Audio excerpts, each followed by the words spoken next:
Halo warga seluruh Banten, senang sekali kami kembali hadir menyajikan informasi seputar kegiatan pemerintah Provinsi Banten selama sepekan. Bersama saya, Sheila Diarisa, inilah Banten Sepekan.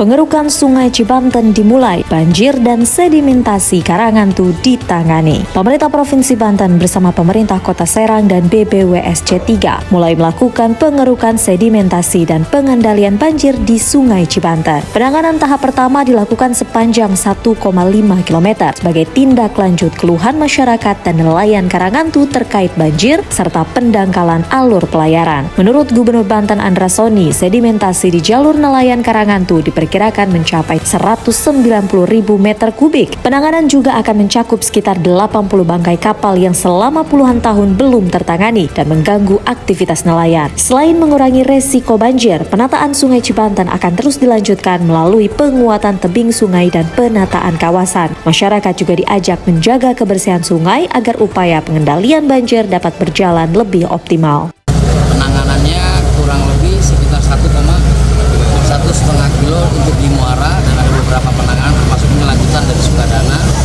dan beberapa titik lain.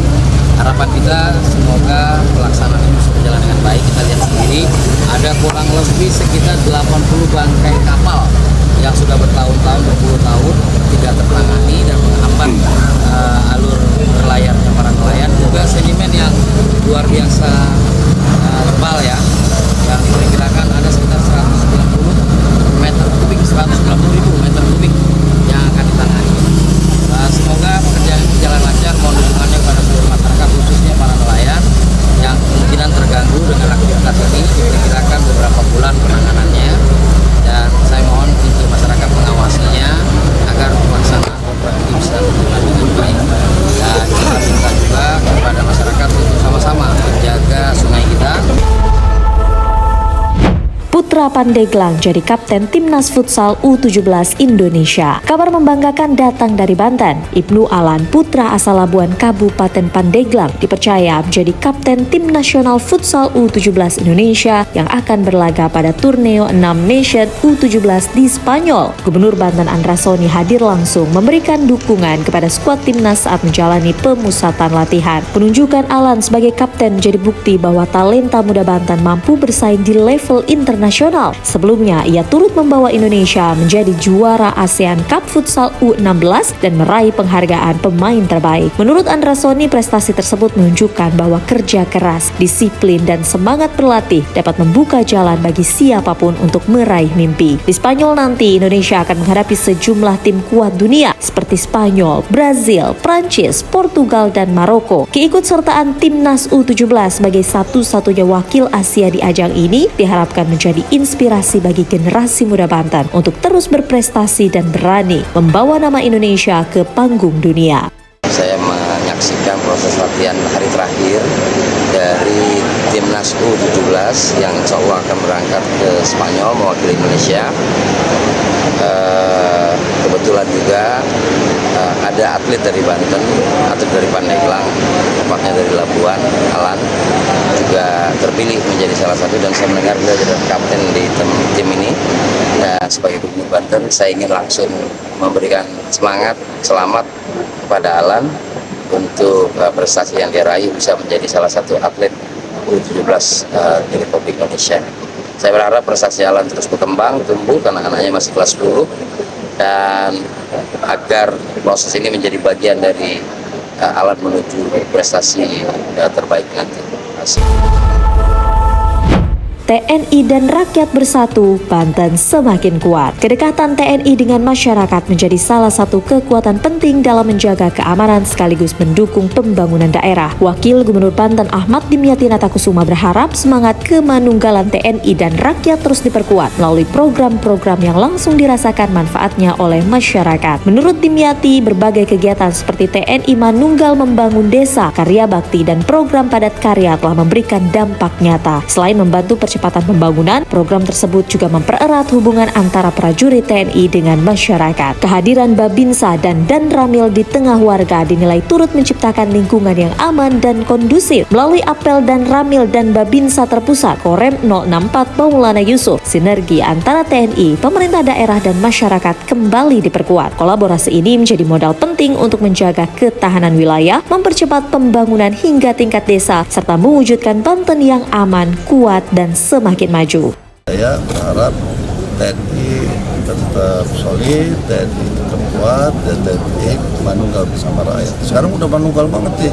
Kenapa? Banyak program-program padat karya, program karya bakti, program KPMD, itu kan dengan masyarakat, dan kelihatan kan hasilnya lebih bagus, lebih kuantitasnya lebih baik, dan kualitasnya lebih handal gitu, lebih tahan. Nah itu diantaranya. Maka saya berharap pada TNI terus berjuang bersama rakyat dan bantu Banten, terutama kabupaten kota yang ada di wilayah 064. Buka Exciting Banten Festival, Wakil Gubernur Banten mengatakan sektor pariwisata harus jadi perhatian bersama. Potensi wisata Banten tidak hanya soal pantai dan keindahan alam. Banten juga memiliki wisata religi, budaya, kuliner, musik, hingga ekonomi kreatif yang mampu menggerakkan perekonomian masyarakat. Karena itu, Wakil Gubernur Banten Ahmad Dimyati Natakusuma mengajak seluruh pihak bersama-sama mendukung kemajuan sektor pariwisata. Saat membuka Exciting Banten Festival 2026, Dimyati menegaskan bahwa kebersihan, kenyamanan, keamanan, infrastruktur, dan keramahan masyarakat menjadi faktor penting untuk menarik wisatawan. Menurutnya, setiap wisatawan yang datang akan menciptakan perputaran ekonomi bagi pelaku kuliner, penginapan, transportasi, perdagangan, hingga UMKM di sekitar destinasi wisata. Melalui Exciting Banten Festival 2026 yang menghadirkan berbagai kegiatan seni, budaya, dan kreativitas anak muda, pemerintah Provinsi Banten terus mendorong penguatan sektor pariwisata dan ekonomi kreatif. Harapannya, semakin banyak wisatawan yang datang, semakin luas pula peluang usaha dan manfaat ekonomi yang dirasakan masyarakat Banten. Jadi, kita ingin melihat wisata, tapi intinya wisata itu adalah sebagai potensi yang dimiliki oleh daerah. Banten ini memiliki daerah-daerah sumber daya alam yang tingkat wisatanya bagus, nilai wisatanya bagus. Maka saya sudah sampaikan ke Kadis pariwisata, coba buat wisata, buat MS begitu ya. Untuk apa?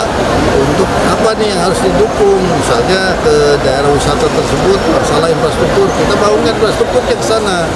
Jadi prioritaskan ke tempat-tempat wisata. Wisata itu banyak, termasuk wisata religi. Banyak orang-orang luar Banten datang ke Banten hanya untuk ke Masjid Agung, jarak ke Cikaduet, jarak ke Sultan Rasuluddin, Sultan Maulana Yusuf, lalu dibangun. Maka dengan sendirinya masyarakat pun banyak yang tertarik. SMA Negeri 3 Rangkas Bitung akan direlokasi. Siswa dapat fasilitas lebih baik. Keterbatasan lahan dan fasilitas di SMA Negeri 3 Rangkas Bitung menjadi perhatian pemerintah Provinsi Banten. Dengan luas lahan sekitar 2.800 meter persegi, sekolah menghadapi sejumlah kendala, mulai dari minimnya ruang aktivitas siswa hingga genangan saat hujan. Karena itu, Gubernur Banten Andra Soni meninjau langsung kondisi sekolah dan menyiapkan rencana relokasi. Menurut Andra Soni, lokasi baru yang disiapkan memiliki luas lebih dari 6.000 meter persegi dan ditargetkan mulai direalisasikan pada tahun 2027. Relokasi ini diharapkan dapat menghadirkan sarana dan prasarana yang lebih memadai, menambah daya tampung siswa, serta meningkatkan kualitas proses belajar mengajar. Selain meninjau rencana relokasi, Andra Soni juga memastikan pelaksanaan SPMB berjalan sesuai aturan. Pihak sekolah menegaskan komitmennya menjaga proses penerimaan siswa tetap transparan dan menolak segala bentuk titip-menitip di luar prosedur yang berlaku. Hal yang kami monitor di sini adalah kaitan dengan rencana relokasi. Rencana relokasi karena sekolah ini hanya ada di lahan 2.800 meter dan ada 21 rombel, dan kita lihat sendiri memang sangat kecil, dan sudah saatnya kita relokasi. Dan insya Allah setelah ini saya akan meninjau lokasi untuk relokasi.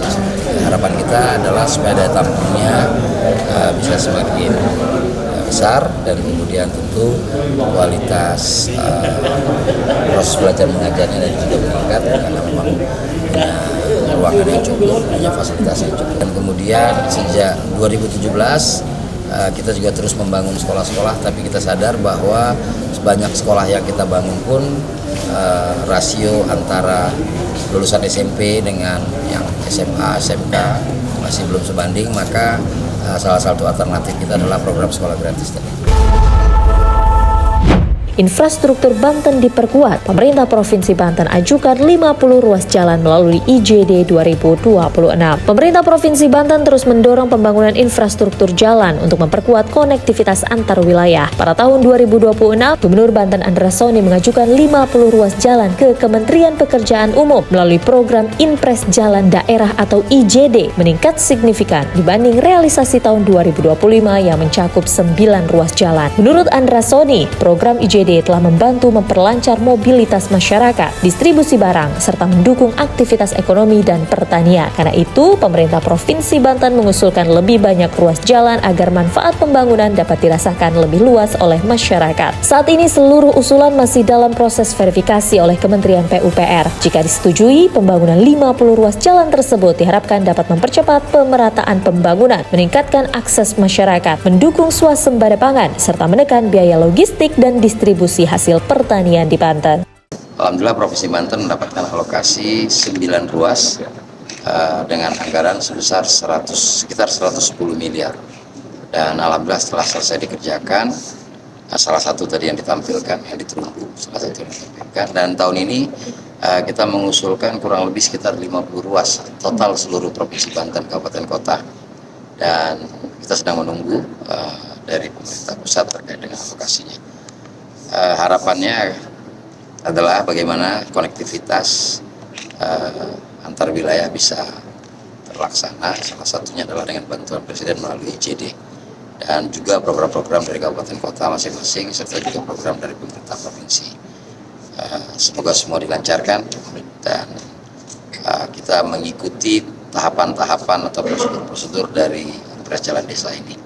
Semoga alokasi ke Banten semakin maksimal. Demikian Banten Sepekan kami hadirkan untuk Anda, warga seluruh Banten. Sampai jumpa di Banten Sepekan selanjutnya.